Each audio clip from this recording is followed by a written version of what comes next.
చంద్రబాబు నాయుడు గారికి ఒక వినతి పత్రం ఇవ్వటం కూడా జరిగింది. రేపు ఆయన ముఖ్యమంత్రి అయిన తర్వాత అక్కడ దోపిడీ జరుగుతుంది. 10,000 రూపాయల టికెట్టు శ్రీవాణి అని.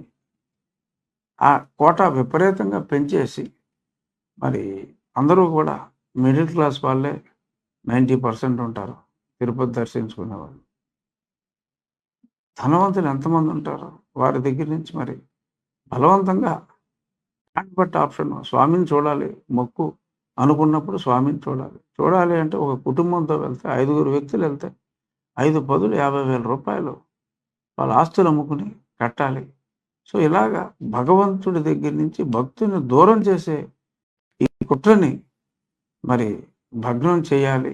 భక్తులకి సదవకాశాలు కల్పించాలి. 300 రూపీస్ టికెట్ కోటాని మరి మిడిల్ క్లాస్ భక్తులు కోరికగా పెంచాలి అని చెప్పి తెలియజేయటం జరిగింది. తప్పకుండా సరైన సమయంలో ఉపశమనం అన్నది భక్తులకి ఆనందం కలిగించే వార్తే చంద్రబాబు నాయుడు గారు ఆయన ముఖ్యమంత్రి అయిన తర్వాత టీటీడీ ప్రక్షాళన జరిగిన తర్వాత డెఫినెట్గా చేస్తారు.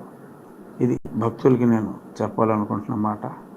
మరి డీజీపీని, సిఎస్ని మరి ఈరోజు పేపర్లో కొన్నింటిలో చూస్తే ఇంకా వాళ్ళని మార్చరేమో అని చెప్పి ఒక అభిప్రాయానికి వచ్చినట్టుగా అనిపిస్తుంది. అసలు డీజీపీని నేను ఎన్నోసార్లు చెప్పా, మళ్ళీ చెప్తున్నా, ఈరోజు కూడా చెప్తున్నా, ఫుల్ అడిషనల్ ఛార్జ్లో ఉన్న వ్యక్తి ఆ పదవిలో అసలు నార్మల్గానే ఉండటానికి వీల్లేదు. మరి దీని వెనక ఎవరున్నారు? నాకు సీటు రాకుండా చేసిన వ్యక్తి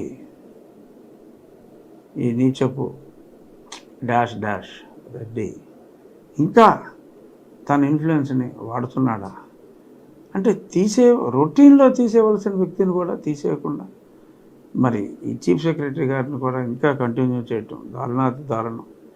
ఈసీ ఇప్పుడైనా సరే మేల్కొని ఈ జగన్మోహన్ రెడ్డి ఎవరి ద్వారా అయితే ఈ నాటకాలు ఆడిస్తున్నాడో మరి వాళ్ళందరికీ కూడా ఉద్వాసన పలకాలి. కేంద్ర ప్రభుత్వం ఎక్స్టెన్షన్ ఇస్తే ఇవ్వచ్చు, but EC need not agree for that.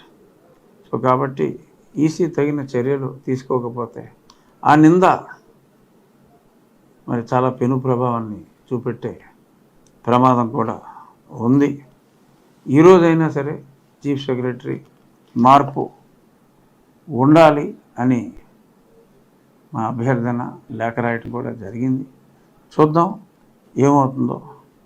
ఇక 4వ అంశం, సుధాకర్ రెడ్డి గొంతు చించుకుంటున్నాడు.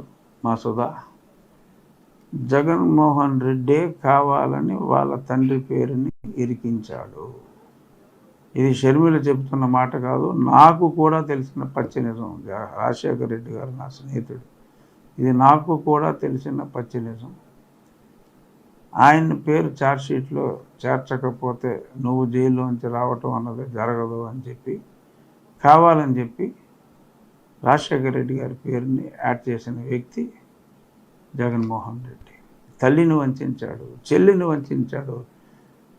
దివంగత రాజశేఖర్ రెడ్డి గారు అంటాడు. అసలు దివంగత రాజశేఖర్ రెడ్డి గారిని కూడా ఆయన ఆత్మకు కూడా శాంతి లేకుండా ఆయన్ను కూడా వంచి చక్కగా పరిపాలించిన ఆయన టైంలో తప్పు ఏదైనా జరిగిందంటే అది జగన్మోహన్ రెడ్డి.